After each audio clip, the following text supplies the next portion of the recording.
रावुलपल्ली नामक गांव बहुत बड़ा था। उस गांव के वासी भी बहुत अच्छे लोग थे। अगर किसी चीज का यकीन करते हैं तो वो वही मानते हैं। सुब्बा रेड्डी नामक एक आदमी वहाँ का सब्जी व्यापारी था। उस गांव में सभी उस पे यकीन करते थे। वो एक नेक इंसान था और हर रोज सुबह ताजी सब्जी लेकर बेचने आता था और उन्हें कम दाम पे ही बेचता था। इसीलिए उस गांव के सारे लोग सिर्फ सुब्बा रेड्डी के पास सब्जी खरीदने आते थे और उसका व्यापार बहुत अच्छा चलता था। रावुलपल्ली के बारे में जानकर पड़ोसी गांव के 3 आदमी विजय, श्रीकांत और टिम्मैया मिलके रावुलपल्ली सब्जी बेचने आते हैं। सुब्बा रेड्डी का व्यापार अच्छा चलने के कारण उनके पास सब्जियां नहीं बिकते हैं और इस कारण वो तीनों बहुत दुखी होते हैं। बहुत सोचकर वो एक फैसला करते हैं। हम तीनों बहुत ही कम दाम में सब्जियां बेचेंगे। कुछ दिन बाद गांव के लोग हम पे भरोसा करने लगेंगे और तब हम सुब्बा रेड्डी को इस गांव से भगा सकेंगे। उसके जाने के बाद लोगों को हमारे सिवाय सब्जियां खरीदने कहीं नहीं जा पाएंगे और ठीक उस समय हम हमारे दाम को बढ़ा देंगे।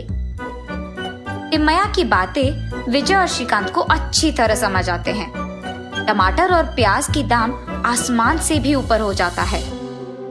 अरे रे, टमाटर और प्याज का दाम तो बहुत बढ़ गया है। न जाने रावुलपल्ली के वासी खरीद पाएंगे कि नहीं।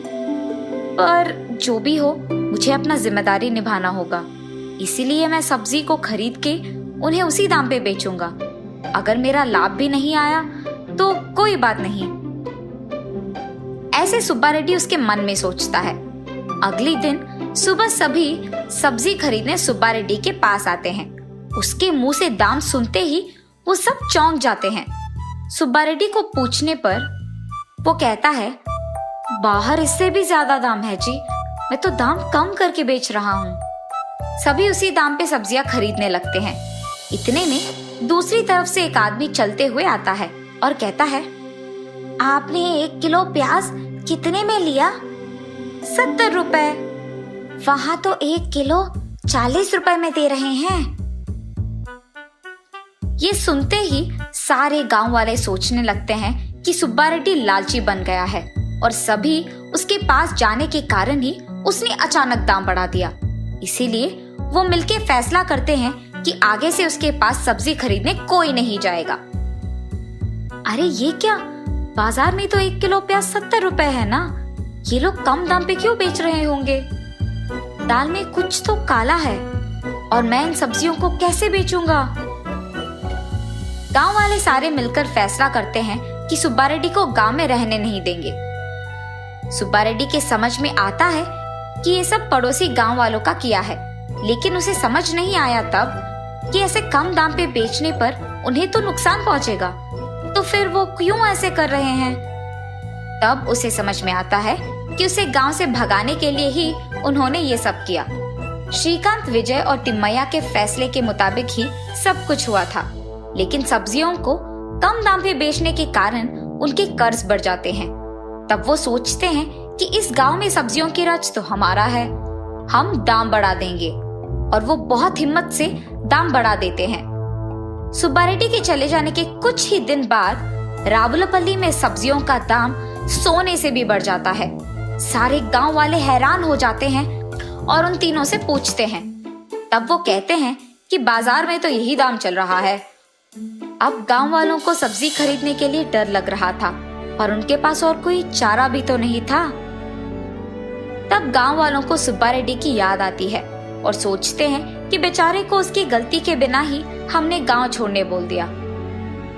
इतने में एक बूढ़ा आदमी सब्जी बेचने उस गांव में आता है और वो सब्जी बहुत कम दाम में बेचता है। बस सारे गांव वाले उसके पास खरीदने आ जाते हैं और उसके पास सब्जियां खत्म भी हो जाते हैं।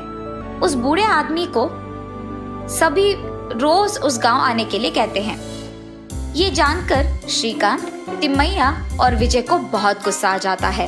तीनों मिलकर उस बूढ़े आदमी को चेतावनी देते हैं और कहते हैं कि अगर इस गांव में रहना है तो हमारे कहे दाम पे ही सब्जियों को बेचना है, वरना हम तुम्हें यहाँ नहीं आने देंगे।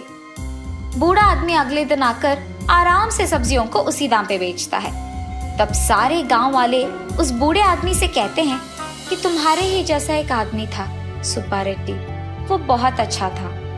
तब वो बूढ़ा आदमी उसका नकाब उतार देता है और सबको पता चलता है कि वो असली में सुब्बा रेड्डी ही था।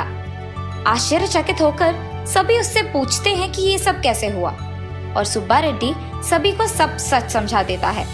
उसके बाद गांव वाले श्रीकांत, विजय और टिम्मैया को गांव नहीं आने देते हैं। रावुलपल्ली की प्रजा को उनकी गलती का एहसास होता है और पहले जैसे बहुत खुशी से जीने लगते हैं।